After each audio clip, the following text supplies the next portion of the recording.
Let's do it then. I'll let you know when we're live. All right.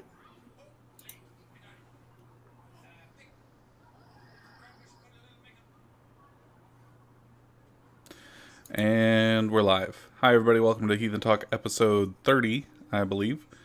And tonight, it's just Thorin and I, and we're just going to have a conversation and see where the night takes us. Uh, we completely failed to come up with a real topic for tonight, but we appreciate everyone who does decide to chime in and watch us. If you are interested in what we've got going on, I guess you check us out on facebook.com/heathentalk or go to heathentalk.com. There will be updates to the website and such. And Torin, how's it going tonight? It's going.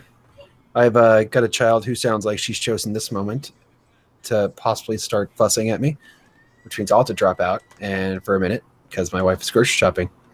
And that'll leave you to talk at a camera completely solo for a while. Well, I mean, my only asset is my voice. The question's not whether or not you sound pretty when you talk, Josh. It's about whether or not you have anything to say. My ass set. Quiet from the peanut gallery. Sorry, Violet's here and she's going to chime in on occasion because it's what she does. So, normally we'd be talking about who we're toasting and whatnot. Did you have anyone in mind? Well, we could probably host our fans tonight for close to 2 years of support. I think that is perfectly reasonable. You know, they've been with us since we started, and there's a number of them who've been loyal supporters and helped us fund things, and we've been really lucky. Yeah. So, on that note, a special toast to those of you who donated money to the Patreon. We really appreciated that. It was very helpful and beneficial to us. And to all the fans. Thank you, guys. It's been a good 2 years. So what are you drinking tonight? I'm drinking a farmhouse saison from Taxman called Quarter One. It's exactly everything a farmhouse saison should be.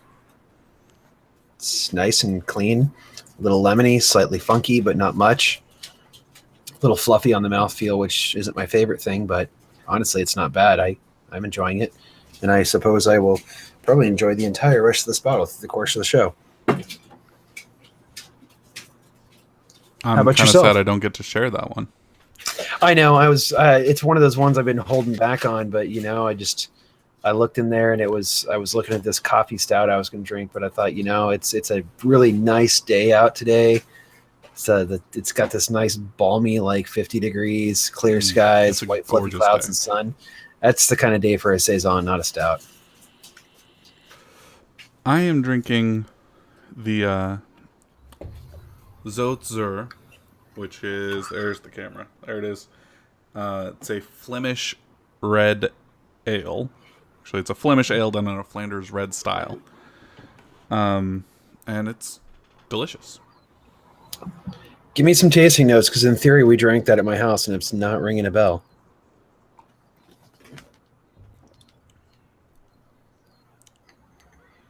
My palate is shot to shit since that chimichanga, man. Note to self, right. Do not eat Mexican and then try and accurately give tasting notes on a beer. Does not work. Other note to self, a la our off-air conversation. Chimichangas don't travel well. No, they don't. And I should know this. I grew up in California. This should be a thing. You should know this. Except when I was growing up, you didn't order Mexican delivery. There wasn't anywhere that would do Mexican delivery. You can get Asian delivery and pizza.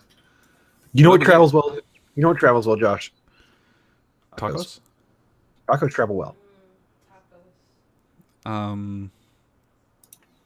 Tacos are pretty much about it. Steaks don't travel well.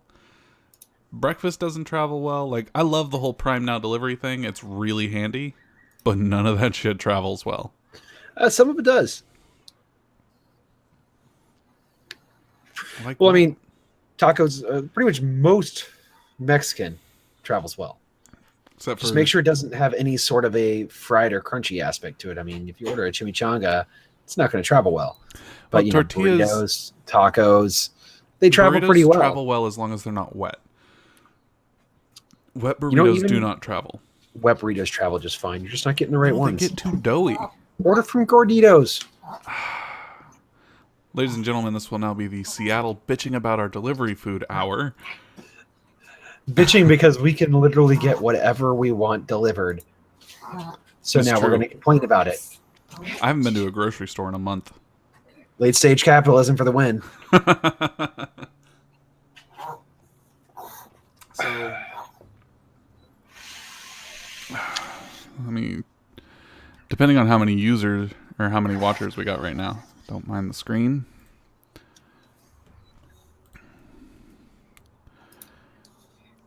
I want to get this out in the open as we are talking, you and I. This is one of the last episodes of Heathen Talk. We've been going at it for almost 2 years. We've had friends on the show. We've bolstered some relationships with it. We've learned a lot. But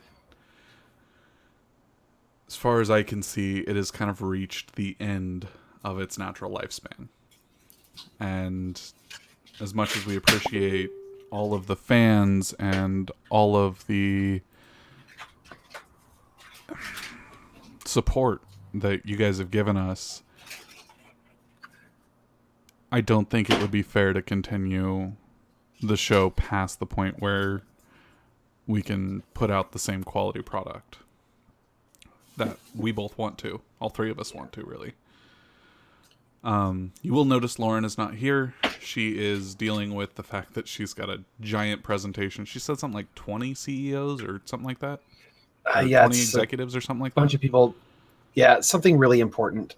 I don't pretend to understand the intricacies of what she does, but she's going to be in front of a lot of important suits giving an important presentation that is theoretically important to her own future. So, and when you're talking to people who wear much nicer suits than you can afford, you do what you can do. So we wish her luck in that. Yeah. As far as, Heathen Talk and bringing it to a close, they're like, Josh used the word natural lifespan, and he's right about that. The format that we chose, the way we chose to structure the show to bring certain topics out and to discuss these topics was never going to be a thing that could continue indefinitely. We're not never were really much of a current events sort of show. We were trying to put out some basic knowledge about heathenry that was easily understood and digestible for everyone. And you kind of hit a point where it's not easy to keep coming up with 90 minutes of content once a week that fits that format.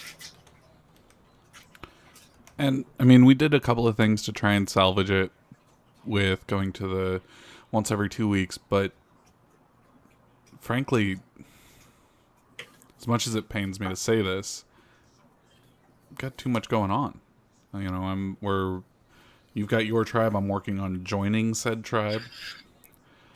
My job is just ridiculous, and it's just too much right now. Yeah. That said, yeah, I'll say that said, there's not a lot we can say. Well, Lauren's definitely going to be continuing on with her current side project she's been doing. Sheathenry and Java Mall will still be going. Right. As far as we know, Sheathenry and Java Mall will continue going. The only thing that will happen to those shows is a rebranding under a different brand name. They won't be Heathen Talk shows anymore because Heathen Talk will not be a thing. But Sheathenry and Java Mall are both Lauren's things, and she's going to keep those going. Yeah. And you and I, Josh, are currently talking about something with our good friend Toby, and we're not going to give any of you any details because we don't like you enough to let you in on it. It's a top secret project, and it's going to be worth the wait. I honestly believe it'll be worth the wait. It's definitely not going to be Heathen Talk. It's going to be an entirely different sort of thing.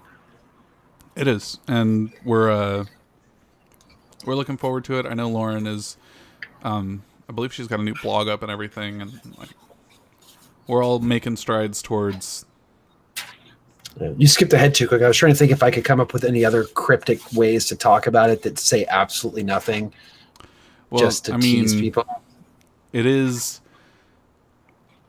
What is the word for about? What's that word? It's got an abbreviation followed by a colon. It's like something. You're going too far. That's top secret information. Guess they'll have to figure it out. Suffice it to say, pay attention. It'll get announced in all of the various social media platforms that Josh, myself, and Toby tend to frequent. And we'll tell you when it's coming, and it's going to be worth the wait. There is one final very important thing. If you are a Heathen Talk Patreon supporter, we don't want to keep taking your money when we're winding things down. That's not fair to you. Yeah. Go ahead and stop your Patreon contributions. I sent out a message over the Patreon, but just go ahead, click the unsubscribe or whatever button it is that stops them.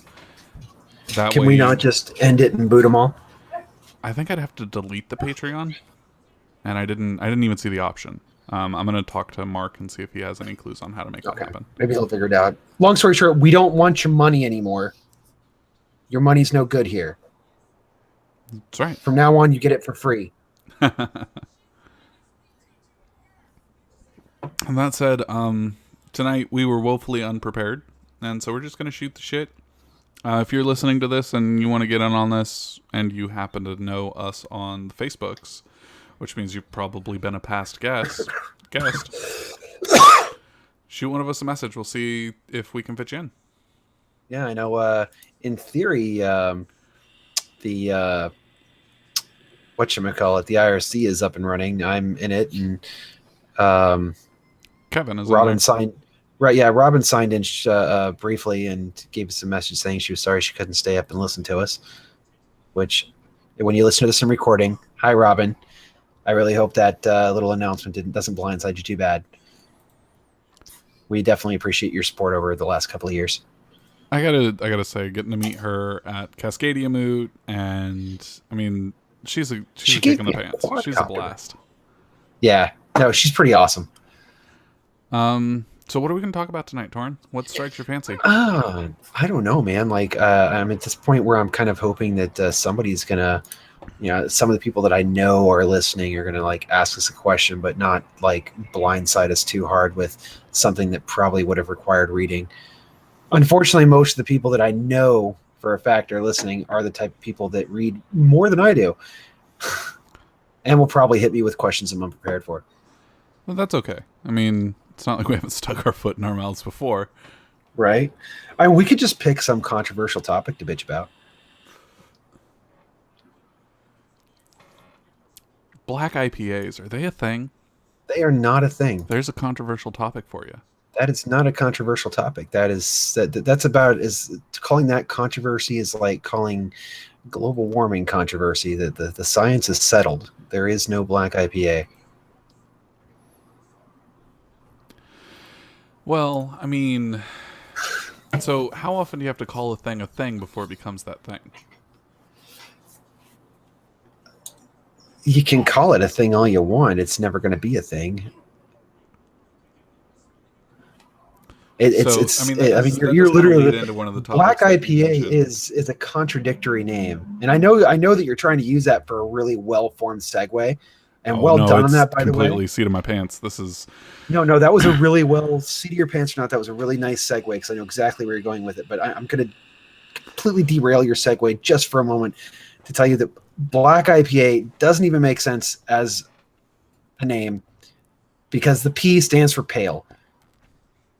So it's a very pale. Those of you those of you that can't deal with the fact that there is a such thing as a Cascadian Dark Ale, possibly because you're not a skillful enough brewer to figure out how to make it, that's your problem. Don't harm the rest of the world of beer.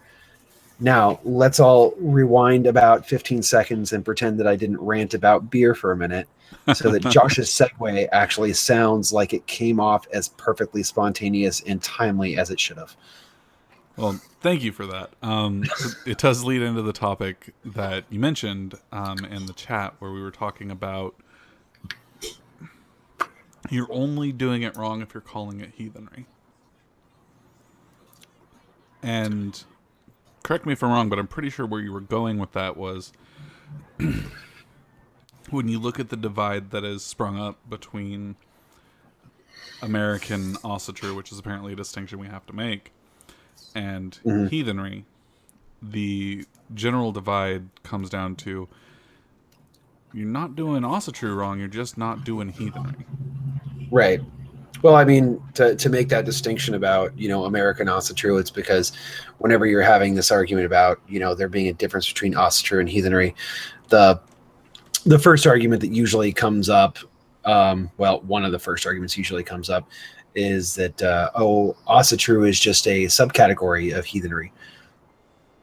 Typically what people are actually meaning to say when they say that is that they're talking about one of the specific spellings of ossature with various different spellings or accent marks that I'm not enough of a linguist to completely understand, that will denote something like, the revival religion from an Icelandic tradition or from a Norwegian or a Swedish or a Danish tradition.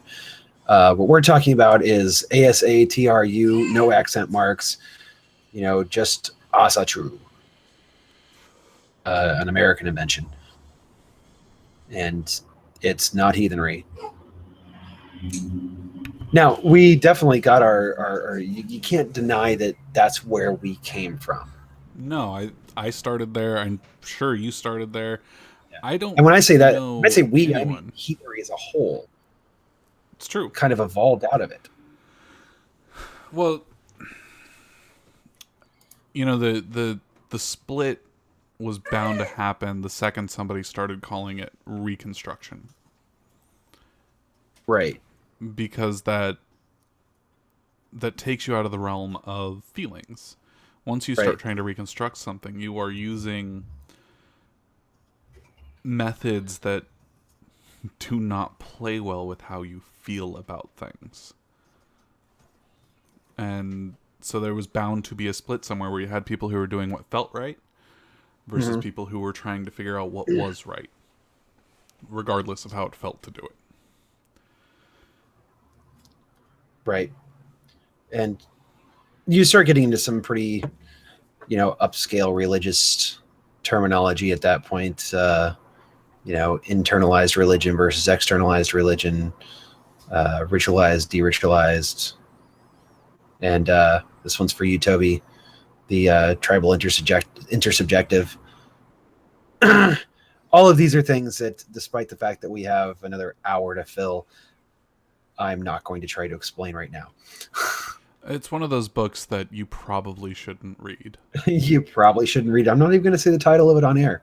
Honestly, if you need to read this book, somebody who has read it knows you need to read it and will tell you about it. It's true.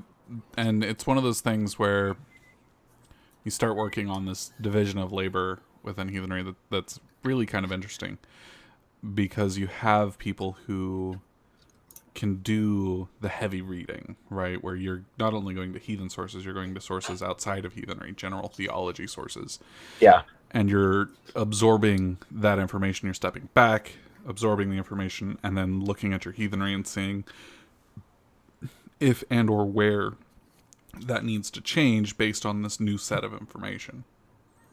Yeah, I mean, and this is one of those type situations too, where you really got to have read enough other important things. The book in question that the book which shall not be named, because I hates it so much.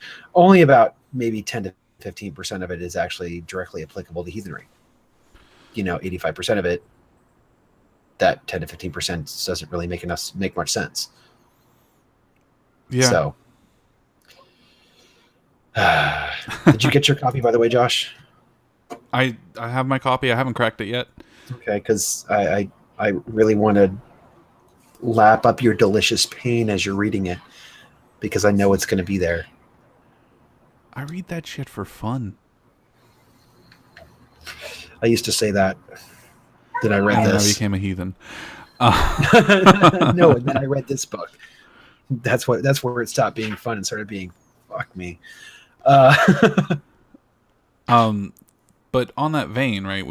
There's this idea of this separation that we've kind of pushed, and Heathen Talk started pushing it.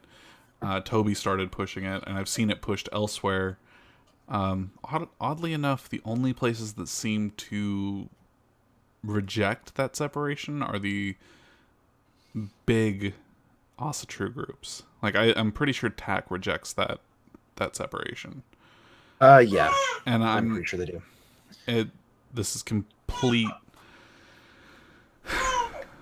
conjecture. Like I have no way of knowing if this is real because Seth won't even talk to me anymore.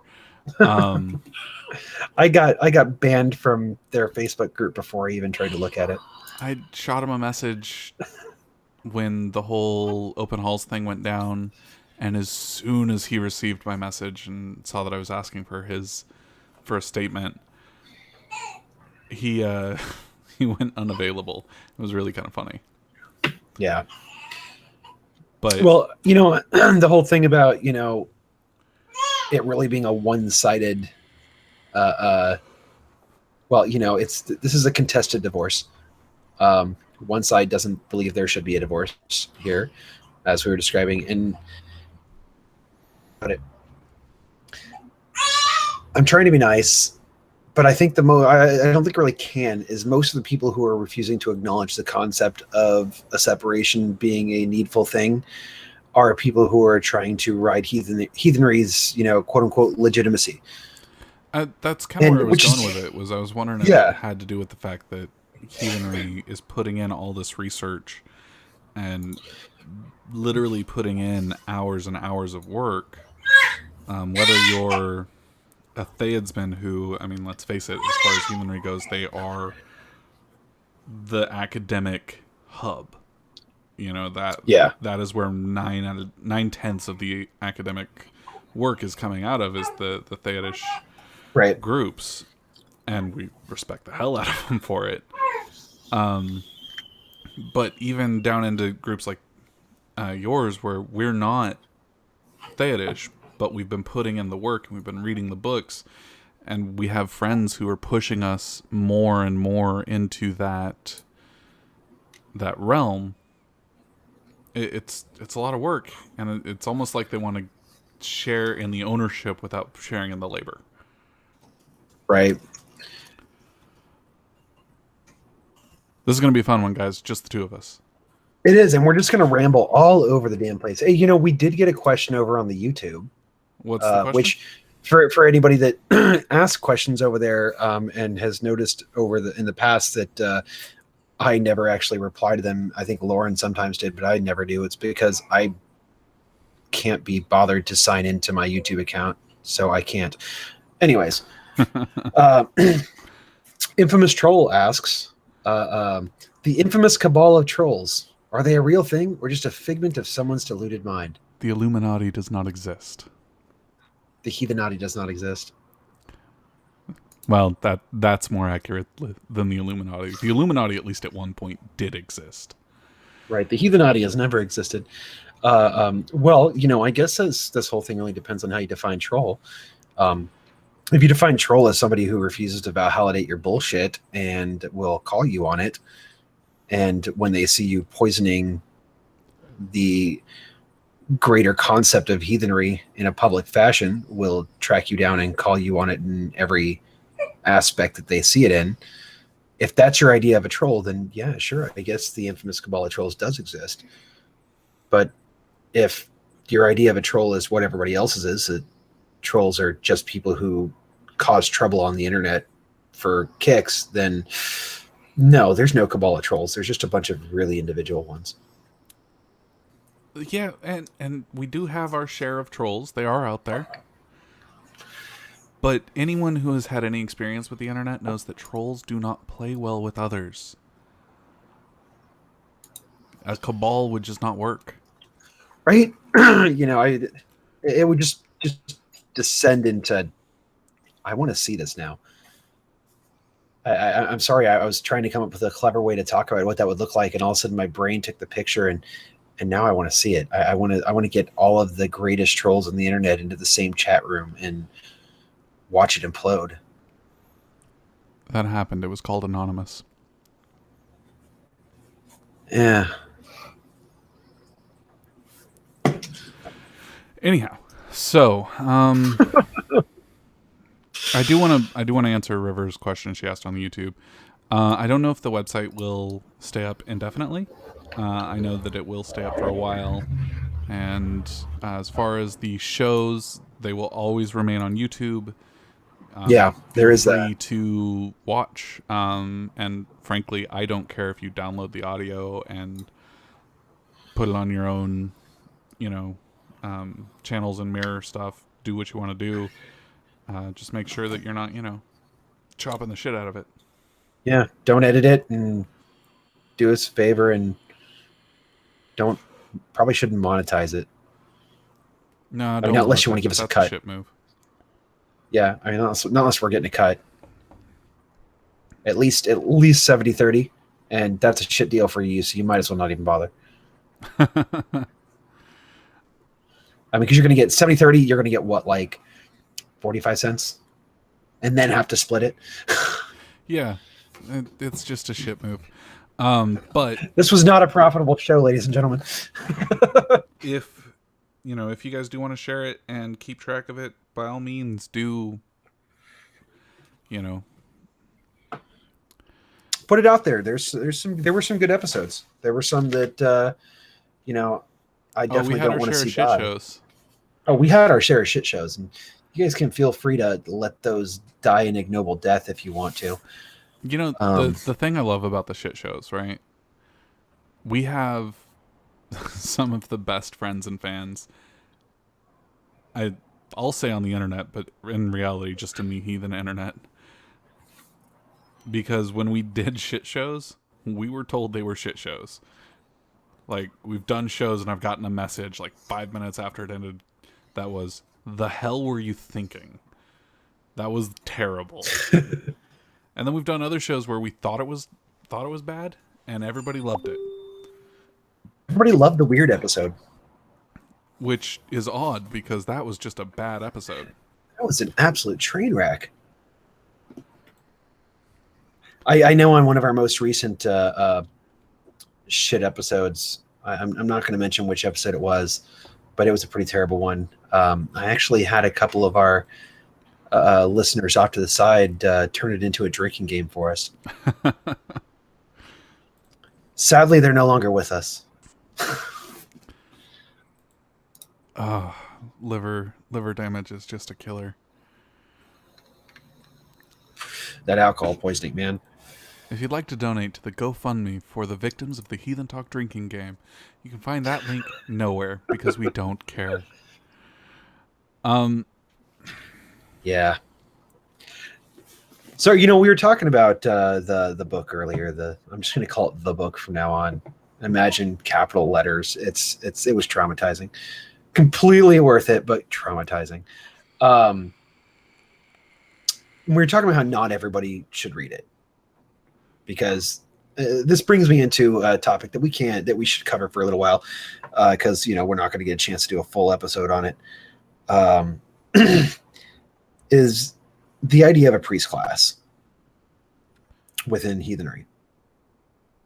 The idea of there being people with a specialty, people who it is because they have the ability that they are the ones that putting in this work. And honestly, for a lot of people, you don't need to read. I know we bang on so often in heathenry about how, go get book, read book, learn more, go get book, read book, learn more.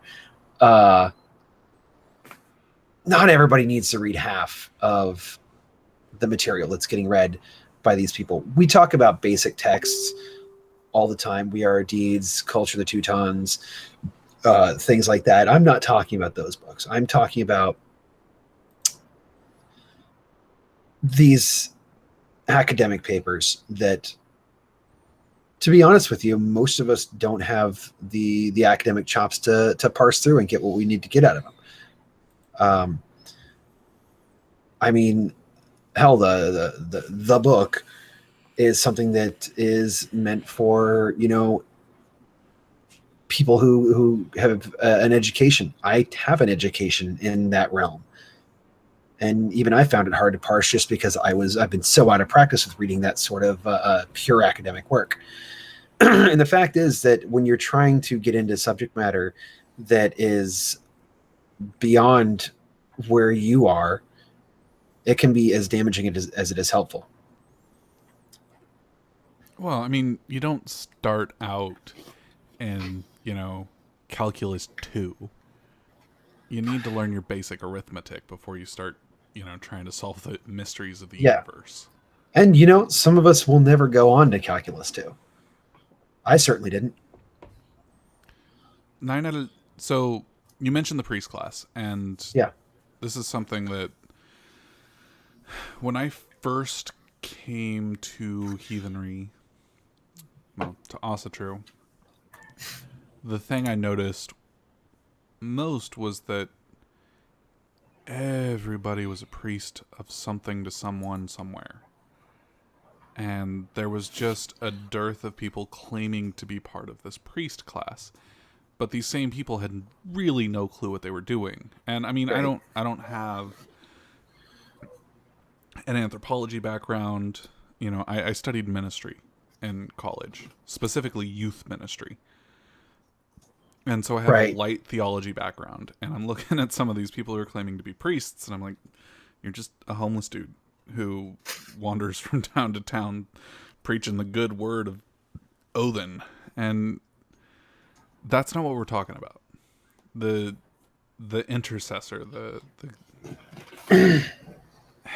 frankly, is the guy who does the heavy lifting as far as knowing how things work and why they work that way.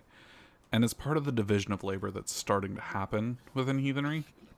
And I think as the religion grows and matures, you will see more of that division. That, you'll see that division where the chieftain, the kindred leader, may not necessarily be the priest. Right. And that may in fact be a good thing. Because not everybody's cut out for it. There's a YouTube question that falls into this, though. And I'm going to field this to you. And I'm going to rephrase this, if not everyone should have the education of the priest class, what is the top education most people need? Well, that's not a good question. And I'm just going to say that outright because I know the person asking it. So that's a terrible question, and you should feel ashamed. No, it's a good question, actually, because it leads me to talk more about stuff than an essay I wrote recently and didn't bother to actually post anywhere. I view it on a spectrum. And the analogy I went into in the essay was the car analogy. Imagine religion as a car. Most adults drive. For the sake of argument, we're going to say all adults drive.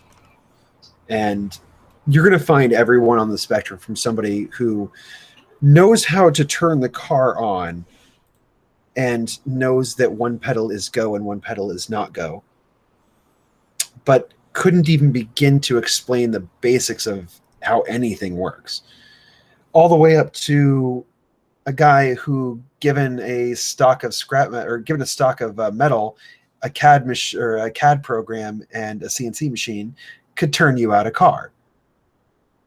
And the people are all along that level. I wouldn't even say there really is a basic level, but what you do got to do is find the people who are higher up on that level.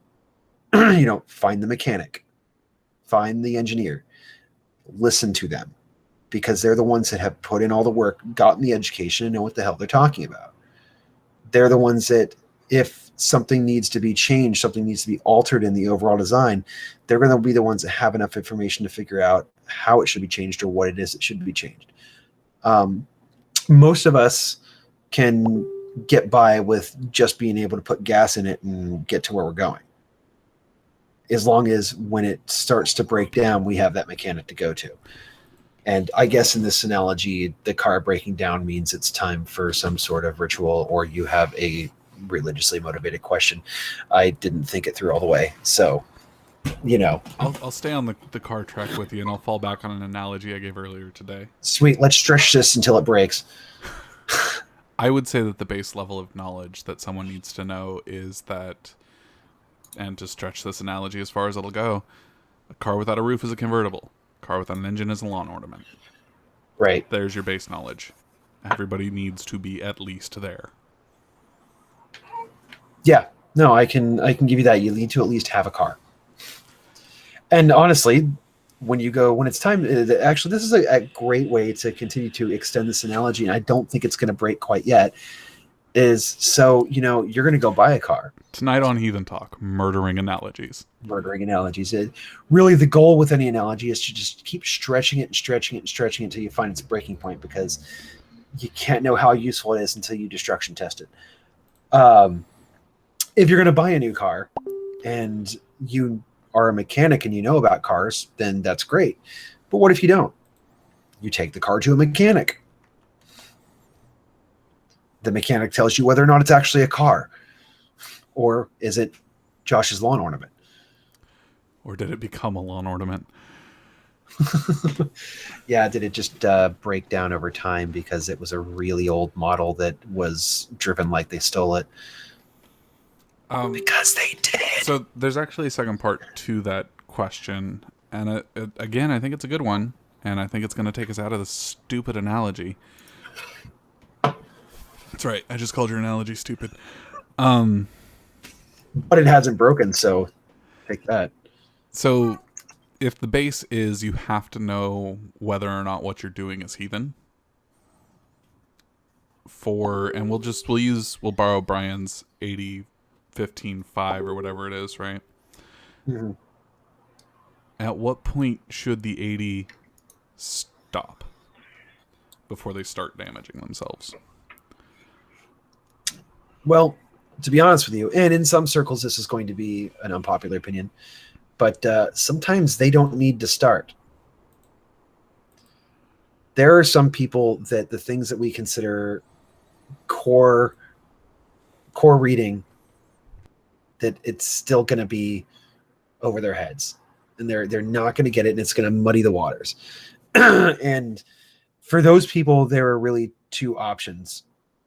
Either find a people that has a priest, or find something else, because you need to have some base understanding, and they're going to, I know for a fact there are people out there that can't handle things as simple and basic as we are our deeds. And that's an important one. It covers a lot of the most important bases and basics. Well, I think what you're essentially boiling it down to is people have different strengths and weaknesses. They have different aptitudes. And I can't tell you what most people should do, because it really is a personal thing. I do not know if you have what it takes to become a leader unless I meet you and get to know you. Yeah. Well, the essay in question that I will get posted somewhere eventually, while it did end up as more or less an endorsement of the concept of priest class, wherein I introduced the metaphor that we're flogging like a dead horse. But it started with the fact that one of my most hated questions, and I know this is an important question, and it's a question that's going to be asked all the time, and this essay is not going to stop it from being asked, but a question that I hate so much is, what should I read next? And we go into that entire concept Josh was starting to get onto there of, I don't know you. I don't know what you've read already. And even if you tell me what you've read already, I don't know how well you absorbed it without asking a lot of questions. It's I don't really, know if if you tell me about the stuff that you have read and it's stuff that you need to unread, like anything published by Llewellyn, pretty much.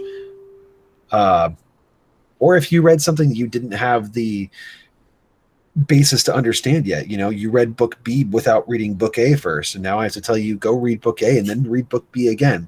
You're not going to, because most of you won't. So it's a really rough question to have to field.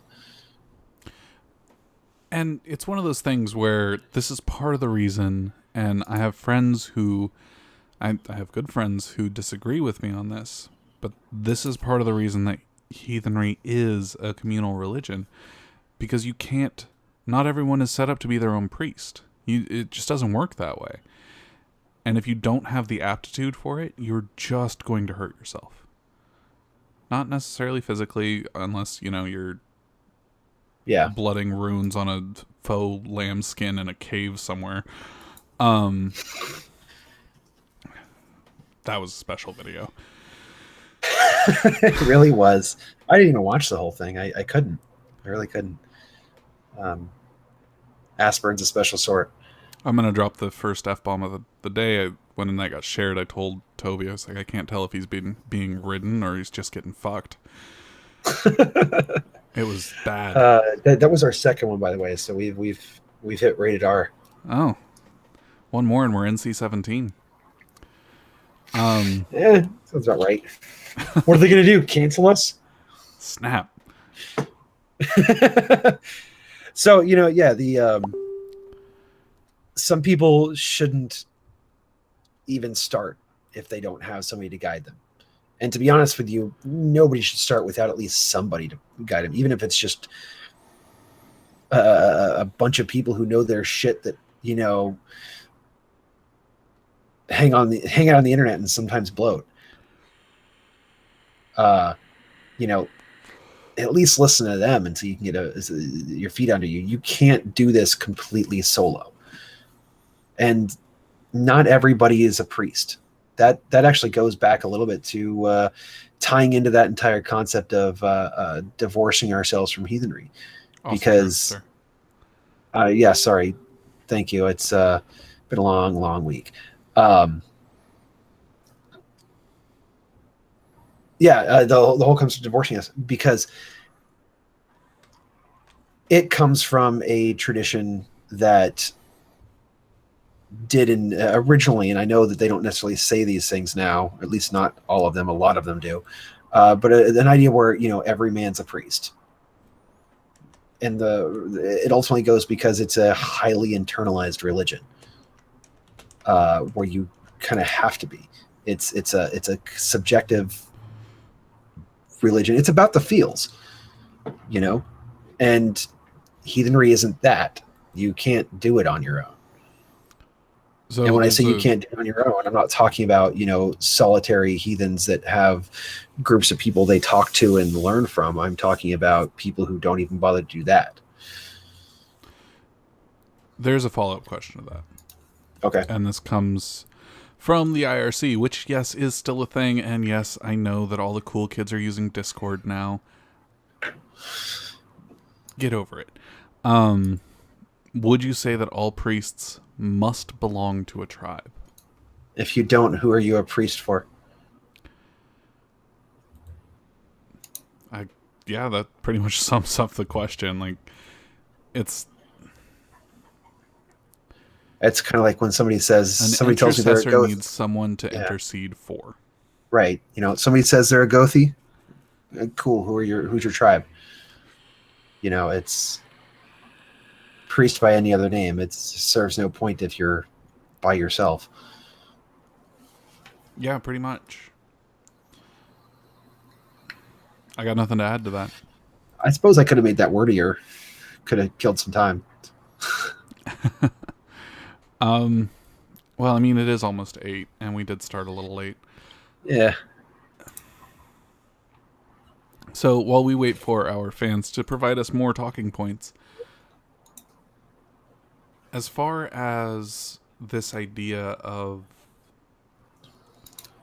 the division of labor, right? Mhm. Whether it's, chief, priest, layman, how far do you see that extending? How do you mean? Well, so when we look at, and I'll just go back to what I'm, um, go back to what I'm educated in. When we look at the way churches are structured, right? The division of labor goes from your regular um, church goer, and then Mhm. you have the pastor, the head pastor, then you have, usually sub pastors under him, whether it's music ministry, youth ministry, whatever, right? And then you have beyond them the board of elders, the board of deacons, etc., each dividing that process, that labor a bit farther. Do you see that becoming a thing where you I think have the chief, the priest, and then, you know, the child wrangler or whatever? I think that depends on the tribe, and even on a tribal basis, it depends on how many are in your tribe. Um, you know, our tribe's small. We don't have a huge division of labor, as it were, right now. Uh, Eventually, we will, as we need it. And you even see the same thing if you're trying to extend that the Christianity analogy. I mean, what kind of Christians are we talking about here? Are we talking about Catholics? Are we talking about Baptists, Free Methodists?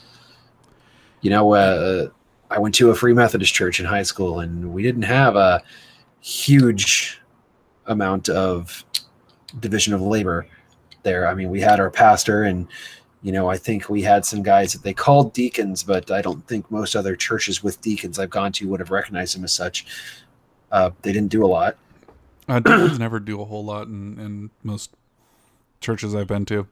My I think stepdad that's was a kind of one of deacon. those. Isn't that one in a lot of churches? I think that's more of an honorary, recognizing the fact that you're an important elder in the church. I So we're going to call you a deacon, and you're going to shake people's hands at the front door. From what I could tell, it was shaking babies, kissing hands, and occasionally doing manual labor. Yeah. Well, and even that wasn't really part of the division of the church I went to, because it was a country church, and everybody showed up and did the manual labor. But yeah, the church I went to, we had 5 pastors. Some big ass city church, damn. No, there was only like 600 people at this stupid church. Big ass city church. We were one of 8 churches in a town of like 80,000 people. There were like 40 people at my church, man. Okay, yeah, Grand but total. I didn't live in, West by God. I grew up in Well, California, there's unfortunately. But yeah, we had like 5 pastors. We had 6 elders. I think 12 deacons, and then I was part of the youth ministry leadership when I was in Yeah. high school. So I mean, there was a lot of division that went on. It was very strange. Yeah. Well, we're getting a little bit beyond the topic, though. I mean, the point I was trying to make there was that even with all of these different types of Christians out there, that question is a different answer from one church to the next, let alone one denomination to the next. And let's not even talk about the divide between the Protestants and the Catholics, and wherever the hell the Lutherans fit themselves into that. So that's one of those areas where I'm going to say, do I think it's useful within a tribal setting? Sure. Um, it's extremely functional, in my opinion. And with a tribe of any size, not having that is going to be a problem. I also don't think egalitarian tribes can survive, if that makes sense. I think they're all doomed to failure. But that's not always a popular opinion. So So, I won't dig too deep into it. Torin, there's a question, and you may actually be more familiar with it than I am. I'm going to ask the person who asked it for a little bit of clarification. Okay. But apparently, there was a new executive order regarding religious freedom. Is there, with that in mind, Is there a reason even small groups shouldn't incorporate as a church? Well, I have no idea what this executive order is. Perhaps the person in question can give me a little rundown of it. Um, Personally, I don't feel the need to incorporate in any sense, especially since, I mean, honestly, for the most part, what would you do? I haven't researched this deeply. What would you do? Incorporate as a 501c3? Yeah, you'd have to incorporate as My a 501c3 under, right I believe, for religious and education or something like that. Yeah, I couldn't even. I mean, personally, I couldn't allow that to happen to my tribe just because I don't believe that religion should be tax free. So, if we were to incorporate in any sort of way, I would expect us to do so in such a fashion that caused us to pay taxes. Well, and to be perfectly fair, I know the reason a lot of people consider it is legitimacy. It gives you a piece of paper saying the United States government views you as legitimate religion. And I'm sure if Josh is listening to this, Josh Heath, he may be able to correct me, but I think it may have actually helped that there were 501c3 organizations when they were doing the recognition Yeah, I of that mean, stuff. So, so I mean, I guess I can see if there's going to be large organizations, which we've touched on that on this show before in the past. Uh, how much you or I really care about national organizations, but I mean, I can see how it could be a help, but also from a personal point of view, even if I take out my own personal politics on taxes, I just don't see the point. I don't need the government to recognize my ability to be a heathen. it, And I know that's a it does privileged not position to come from, lend, but well, it doesn't lend any legitimacy as far as I'm concerned. I mean, right. I'm gonna risk angering a very powerful group of people here. Scientology is a registered 501c3. It doesn't lend them legitimacy. It just means that they're a registered group with the federal government. right. I mean, the only people capable of lending me legitimacy is my tribe.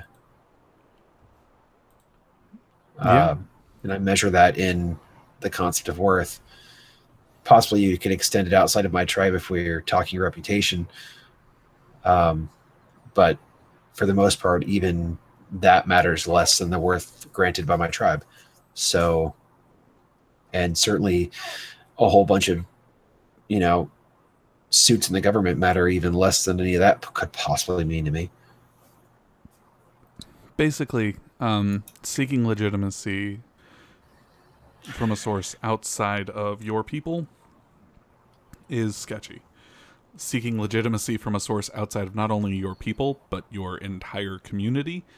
In fact, for the most part, at least when Thorin and I are talking, we're talking about a group that is, but 4,000 miles away? Who are we talking about? DC. Oh, yeah. I think about 3,000. Something like So, that. No, 2,000. I don't seeking know. legitimacy from that, I don't see the point. But that's just me. If your group wants to incorporate as a 501c3 because you're charging for heathen lessons or something and you don't want to pay taxes on it, that's on you. That's for you to do and me to, you know, give you my silent judgy face while I give you my unsilent judgy words. I would really like to see your silent judgy face. You never Ready, will, go. because if I'm going to judge you, it's going to be accompanied by a soundtrack.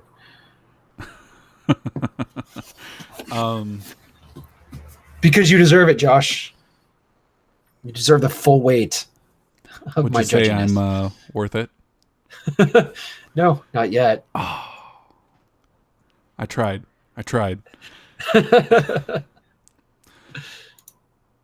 So what else you want to talk about, Torrin? We got about 40 minutes. I don't know. Is anybody asking anything anymore? Now, well, we can't talk about the heathenati because that's not a thing. But I'm gonna have to do some research and figure out what this executive order is because I have no clue what's going on. Yeah, this troll really needs to forward me some information. So let's see here. I don't know. What can we talk about? Has anything interesting happened lately? Hey, Cinco de Mayo passed, and not a single person asked what the heathen version is. You had to put that out in the world. I gave Harley crap for putting it out there, and I just figured I'd dig a hole. Yeah, I can't stop Harley. You also can't push me down the stairs from where you are right now. Right, but we talked about, you are the one that told me just earlier that we should formalize the concept of penalty drinking. That is true. I did say we should formalize the concept of penalty drinking. You'd say, does everybody believe that Josh deserves some sort of punishment beverage for having put that out into the world? No one believes that. There's not a single one of our fans that would wish that on me because they all remember the pumpkin beer. And, some of them have recently seen the Steel Reserve Margarita. Why would you put that out in the world? I didn't. Toby did. Toby's the one that dredged it up from the, he did some Facebook necromancy to find it and put it out there. Does that make him a witch? Can we burn the witch? Is he the same weight as a duck? Toby, I need you to get on a scale holding a duck.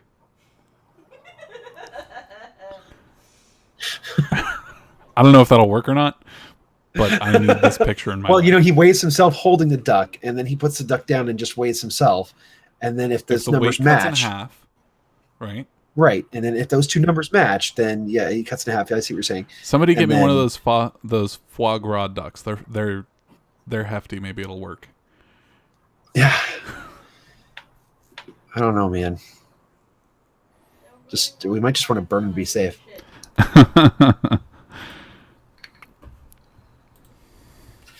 So we did get I think a couple of questions here. Let's start with T-Dog. The application of the thing in modern tribes or kindreds. Some examples maybe, or have they already been talked about? Well, I mean, I've seen examples of it on local levels.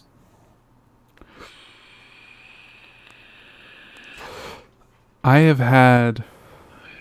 heard of regional things, and we did, as part of our Cascadia moot planning, we did head off the idea that it was going to be a thing. We're like, no, this is not a thing. This is a moot. It's very different. Right. Yeah, and it was not even a people actually trying to suggest it. I mean, there's some history there with that though. There used to be a regional thing in Cascadia, and there were a few people that recalled it before it imploded, and were hoping we were going to replace it. The answer is no. Not yet. Hopefully not anytime soon. But as far as what it would be good for on a tribal level, a thing is where, the disputes are settled according to tribal law, and where new tribal law is set in place, and that's an important thing if you get there.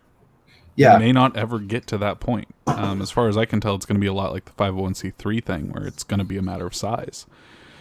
Yeah, I mean, it's, Toby mentioned off to the side that 501c3 could be good for, if you're doing things like trying to purchase communal worship space and stuff like that. That's a place where it can be helpful, but other than that, yeah. And I mean, no, the thing, or whatever you choose to call it, honestly, and this is one of those cases where I don't think that word particularly matters all that much, even though it does pretty succinctly convey the concept. Some sort of formalized dispute resolution is important, I think, in a tribe, especially if you're of any size. And definitely, if your region is active enough where that's a problem, then yeah, sure, a regional thing can help. Maybe one day we'll get to a point where regional heathenry is developed at all, and things like that will be necessary in a regional level. But I think we've got a long way to go before we end up seeing regional or even community based things. Like if yeah, some of the other groups in the Seattle area came to us tomorrow and said, hey, we want to have a Seattle thing, I'd be like, why? yeah, There's like 15 of us. Why? right. And and I'll point out the Saints. I know there are a few events around the country that label themselves as this thing or that thing, and we're not disparaging those when we say No. that the world hasn't hit that point yet. The word does have its usefulness, and some of those events are, from what I understand from people I respect, are pretty damn good events. Yeah, Uh, and I think, I mean, to be fair, even when we call something a pub moot or Cascadia moot, that's not technically using the word correctly. right. A moot was also a community meeting to discuss community events and settle things. So, I mean, this is just I one of think this those. is one of those.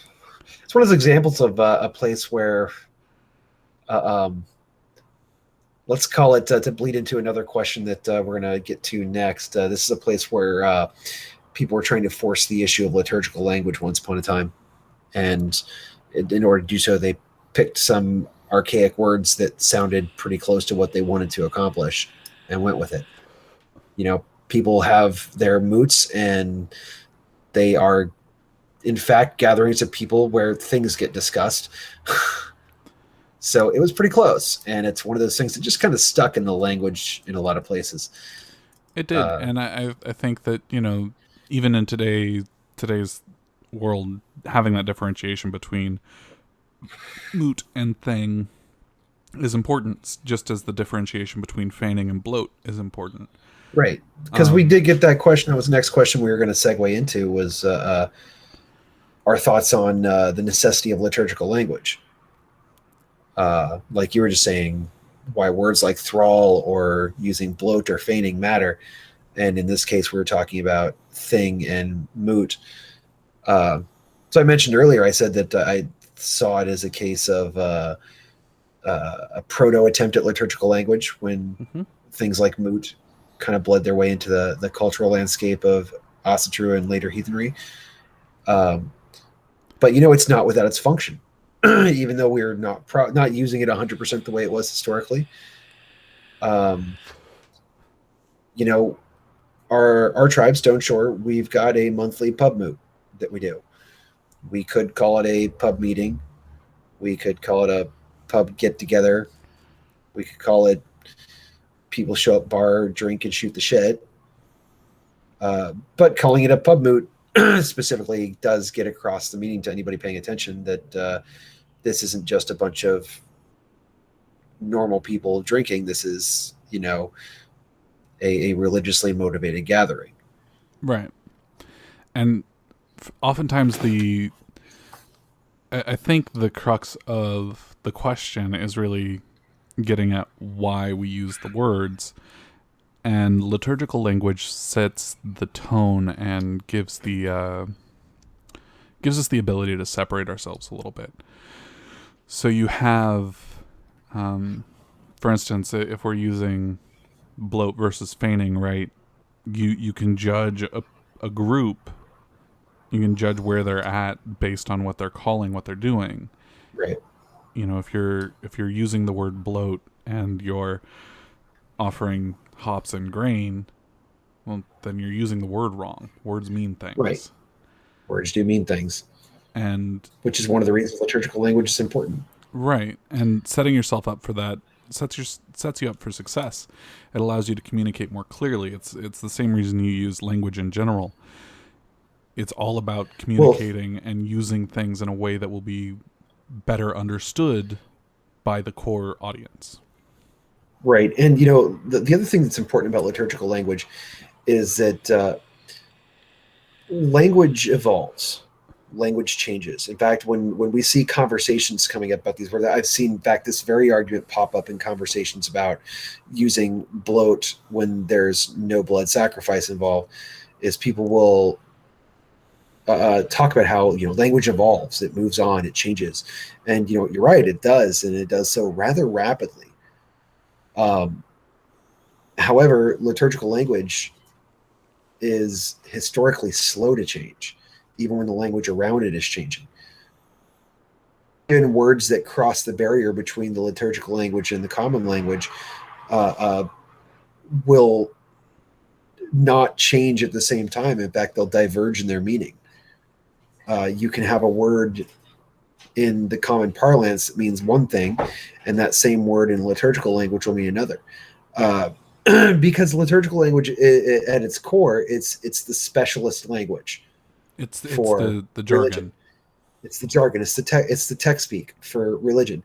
And I wanted to go there because one of the best examples I can think of is actually not religious in nature, so it's not liturgical language. But let's go with the word theory. Theory in colloquial speech means an entirely different thing than it means in scientific language. And I'm sure that everybody listening has seen that argument play out on the internet somewhere. I've seen it play out in my own front room. It's very special. Yeah. But I was like, it does draw that point. The other thing that liturgical language can do, and this is specifically in regards to certain words like thrall, is it can separate the people who can hack it and the people who can't. right. And when you're talking about words that have a specifically negative connotation, Right. I mean, you call a person a thrall, and they're likely to get their hackles up a little bit if they don't really dig the concept of it in a religious capacity, if they don't understand it. right? And I've seen people play around with it. I've seen groups that call people initiates or prospects and things like that. Yeah. First of all, if you're going to borrow biker language, maybe don't. Just going to throw that out there. But those things, they separate the people who are going to be worth your time from the people who are just going to make snap judgments based on how they feel about something. And that is an important selection process. Each group has to go through it. And I think that from the groups that are very successful, you can see how that works. Yeah. The Theids, they have that selection process, and it plays out. You see it all the time whenever the word comes up in public spheres where people are like, I never join a Theid because of the word thrall. Like, and the answer to that was always good. We're not offering. So it can be a form of self-selection. And so the necessity is really twofold. It helps you communicate much more clearly your intention when speaking on religious matters. It's also going to help, in the formulation of ritual and things like that. But you're also going to get to experience the separation of the wheat from the chaff, as it were. Right. And, that particular word, it's like, no matter what your reasoning behind using it is, because you mentioned the Theods use it, we use it for our selection process, which is superficially similar to theirs, but definitely not the same thing.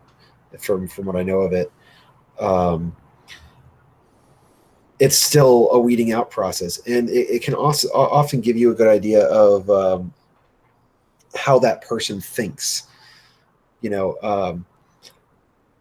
I have actually had in person somebody tell me that they think our tribe's great, and they'd be all about joining it, but they couldn't deal with the word thrall, and the way the conversation, the way it was phrased, it made it clear that they were kind of suggesting that maybe we should change it, and which to me means I'm sitting there looking at somebody who expects me to change the ways of my tribe for somebody who's not even a part of it to convince them to join it. That's not a person I want anywhere near my tribe. If you think that we're going to change our Thu to accommodate you, who is not one of us, Yeah, You have just it's an said unreasonable everything. expectation. Yeah, you've just said everything I need to know that I will never offer you that opportunity. Or if not never, then certainly not anytime soon. Um, What other Another uses question. would you have? Oh, sorry, go Oh, ahead. sir, no, we can continue on this. There's something I do want to cover eventually. No, go for it. I was just going to try and extend it out a little more. No, I just a simple question that has an extremely simple and quick answer was on the YouTube. Infamous Troll asked us if since Heathen Talk was ending, would Cascadia Moot also be coming to an end? And the answer to that is no. They were never connected. Yeah, they're not the same thing. They're not the same thing, not the same group. There's some crossover in the people that do them, but I do want to that's give an about update it. on that, though. It's been a rough year for all of us, and Yeah, Cascading Moot is we're making some progress. We're probably gonna have to switch dates up here. Well, not probably. We're gonna have to switch dates up, and we're still looking for a home, as it were. yeah. But We're looking at doing it late summer, early fall, like maybe early September-ish. that's the goal. We've got to find a place to do it. We've still got to talk to the group that helped us last time, and there's another person we're going to reach out to that may have a solution for us. But it's one of those things where things just kind of got away from us, and we've got to buckle back down and get it done. There were some snafus, there were some things that got missed, but it's still going to happen for those of you that were fans of it last year. And for those of you who traveled across the country to be part of it, we want you back. Maybe not this year, because I mean, this is some short notice stuff. But we do want you to come back. We do want you to be part of it because that was a lot of fun. Yeah, we liked you. So anyhow, So, I have nowhere else to go. Yeah, I mean, what else we got? I mean, people we can offend, sacred cows we can kick. Because we already told everybody that they're not priests. We already told the Ossatures that they're not heathens. We insulted Tack, which is important. Was that really an insult, though? Well, no, we insulted them specifically, didn't we? Didn't we call them ridiculous or something? If we didn't, just consider if you're in Tack. Hi, Seth. Just consider yourself insulted. I do the heavy can't lifting be bothered for us. to actually. Yeah, just consider yourself. I can't be bothered to think of anything clever to insult you with right now. You're not worth it. I'm sure we upset somebody by defending the word thrall. Did we? Did we upset somebody, or did we? I'm Just sure talk we about did. upsetting people? Somebody always gets upset with that. Probably. I don't think we've ever mentioned the word thrall and not offended somebody. Right. Well, because the whole episode we did on it was so there is actually ignored and something overlooked by I want to everybody. rant on a little bit. Okay. And rant this away. is one of my pet peeves. It's completely tangential to anything. Rune wheels aren't magic. It's the alphabet in a circle. It doesn't mean anything. You might as well just write your ABCs in a circle and call it fantastic. It's just I'm not gonna lie. I've thought about getting that tattoo. Really? You mean the one that Sarah worked on? Did I not? I don't think I saw that. But Oh, yeah, it's wonderful. I did think about either taking like the Eggeshelmer or a Volnot or something like that and putting the ABCs in a circle around it. This was basically that, but it replaced the Eggeshelmer with the McDonald's sign. But see, that's even better. I was thinking like the runes are an alphabet. Yes, I know there are lore sources that talk about the runes having mystical powers, etc., etc. We don't know what those looked like. There is one magical application of the runes that we absolutely know how to use, in the modern day that we have plenty of understanding of, and plenty of evidence for, that we can write manuals on and straight up teach anybody to do this bit of magic, is if you take the runes and using them like symbols, you put them down on a piece of paper and you hand that piece of paper to somebody else who also knows the same magic. They can look at it and the two of you can have exchanged thoughts and information without ever having spoken. You can magically convey these ideas to this other person without ever opening your mouth, all with the power of the runes. And I just want to point out, if you are casting the runes, if you are using any of the books that teaches you how to do it, it's all 1960s tarot bullshit, guys. It just is. I'm sorry. You've been hoodwinked. You're playing a Victorian parlor game. Seriously, playing cards are older than this. Come on. Yeah. Anyhow, the troll also wants us to cover the I just saw that. Me and national orgs. We know we did cover at least tangentially that we have a low opinion of national orgs. Really no use. I think that was right around the same. Personally. I think it was, what's that? Said really no use for them is what it boils down to. Yeah. They just they may have one time been useful in the modern day of easy mass communication and the internet. They no longer serve a function. And then don't bro me if you don't know me. And this do not call me brother if I am not your brother. I'm just gonna throw it out there. Even if I am your brother, it's kind of tacky. It is. Weird Al wrote a song about it. It's tacky at this point. Well, I mean, within Stone Shore, we even do eventually get to the point of fictive kinship as you join the group. And even amongst those of us that have hit that point, we acknowledge that it's an option and we almost never use it. Like it's almost like a formal thing at this point. I will give some exceptions. If you were from Southern California or Hawaii and you call me bruh, I'll forgive it because you're brain damaged from all the sun exposure. Yeah. You can't even pronounce it correctly at that point, and it's a one-syllable, three-letter word.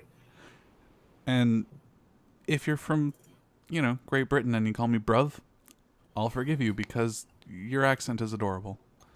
It really is. But those are the only two exceptions. I was at a work site the other day, and there was a truck driver that was yelling at everybody that was involved in the loading and unloading of his truck just for a solid 45 minutes, and he sounded like a character straight out of Snatch. I enjoyed it so much. That's wonderful. But yeah, we all have our pet peeves when it comes to this sort of stuff. And yeah, this is actually a valuable lesson if you're relatively new to interacting with heathens. Someone is eventually going to jump down your throat about something that you did with no ill intent. None. Yeah. It's not your fault. It's not. Now, what is it? It's your responsibility at that point, though, is it is your fault. Yeah, your responsibility at that point is to listen, to apologize, and to move on with your life. You know what? I don't.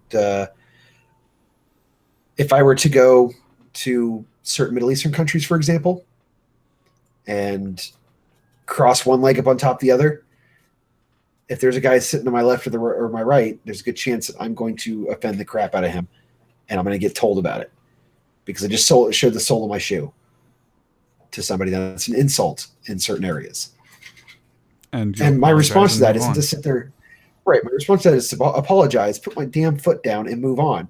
Not to sit there and argue with him on why they should just get over it because it's just a posture. I'm in their space at that point, and I need to deal with that.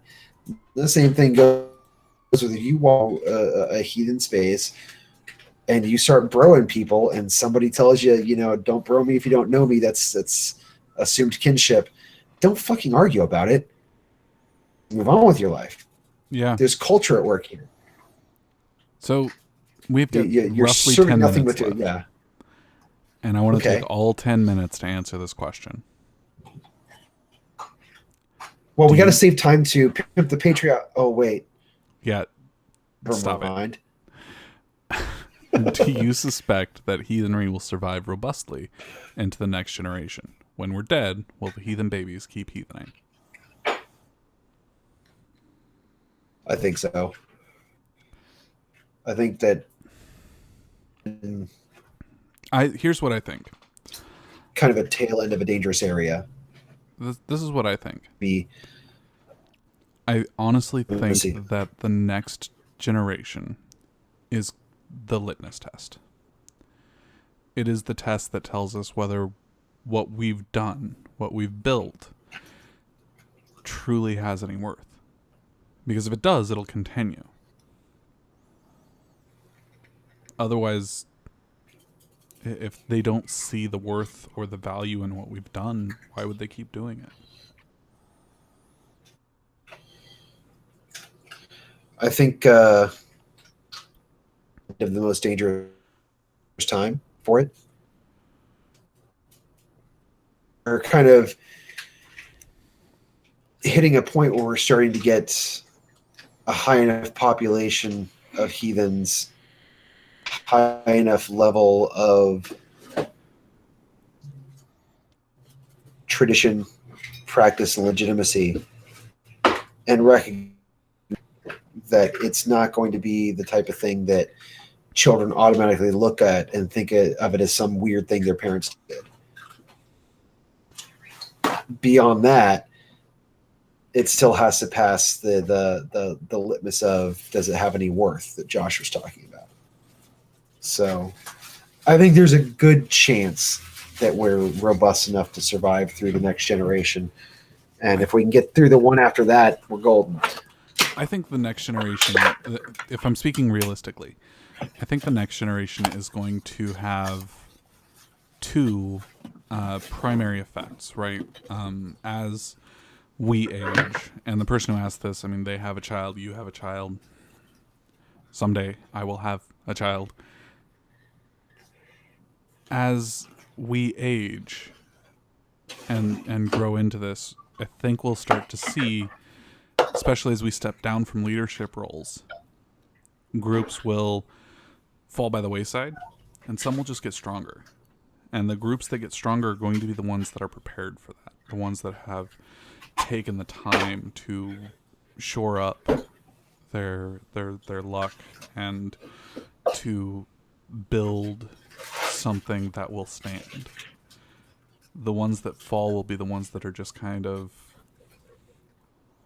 playing it by ear. Yeah. And that's where part of some of the structure stuff we were talking about earlier comes into play. Is when you're talking about a tribe, you're trying to build an organization that has its own internal stability. Your goal. I mean, and I say this as somebody who leads a tribe. My goal in leading my tribe is to get it to a point where it can survive my death. Where if I died, or if I went into the woods today, that I know that my tribe would survive on after me. That is the goal. That's the place to reach for. And that's where we have to be to, have the answer to that question be yes. And I think, in all honesty, with the exception of a few groups here and there, most of us aren't there yet. Right. And I think that when this theoretical death comes to pass, you may see heathenry completely die out in some areas. It'll just go away. Right. It won't be everywhere, but there will be areas where it just doesn't exist anymore. And that'll happen until those areas get groups that are worth having. Right.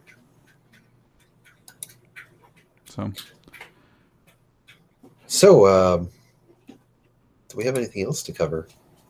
not that I know of.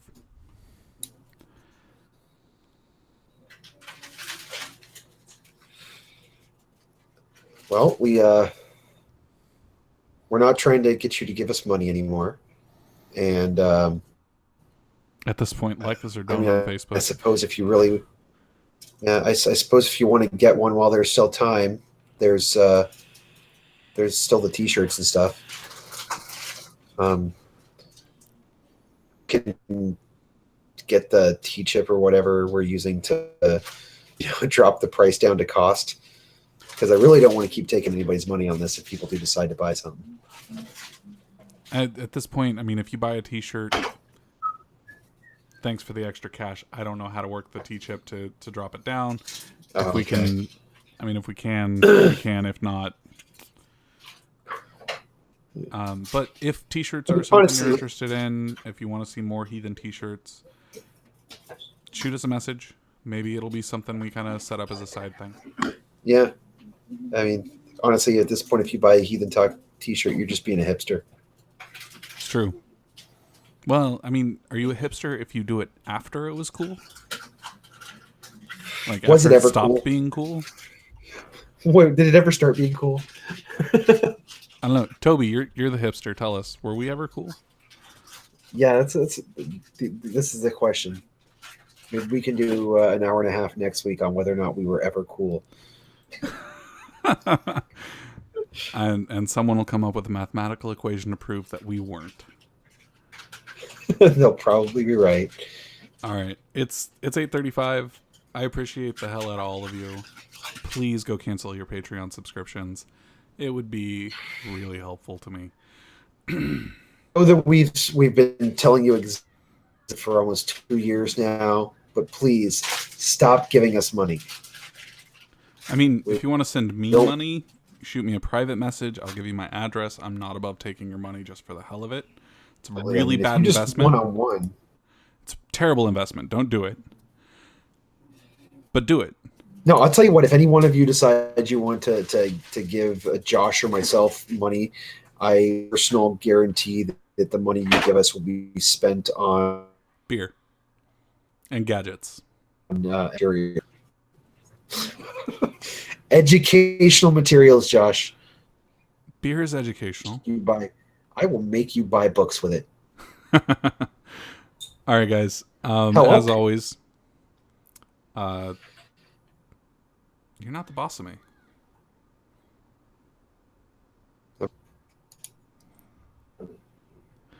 Have a good night, everybody.